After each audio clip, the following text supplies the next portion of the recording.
One veteran is on a mission to save his nonprofit. The Armed Forces Mission works to help soldiers considering suicide. It started from Kenneth Lou Coons having his own struggles. Caitlin Ross spoke to him about the challenges to keep this vital service running.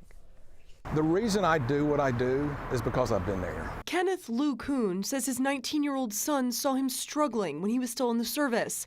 His son asked him the question no one else had before then. He said, "Dad, are you thinking of suicide?" And that was the turning point. And so we're just trying to pay it forward. He says in sharing his story, he saw a big need for awareness and support. So he started the Armed Forces Mission, a nonprofit that trains first responders, churches, anyone willing to learn how to intervene in a crisis.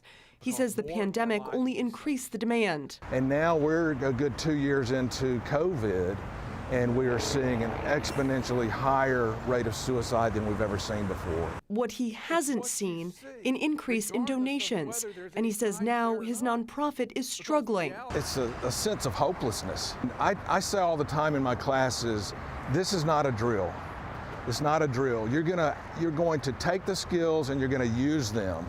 And you're going to use them a lot faster than you think. The last first responders he trained used it just hours after the class ended. 2 hours after class, I had EMTs texting me saying, "We just did an intervention." Though he worries his nonprofit will fold, he says he'll never stop trying to help. Even if I'm working in a department store somewhere, I'll probably be asking people if they're suicidal, and 1 out of 10 people will be. And so I'm going to always do what I do, even if I have to do something else.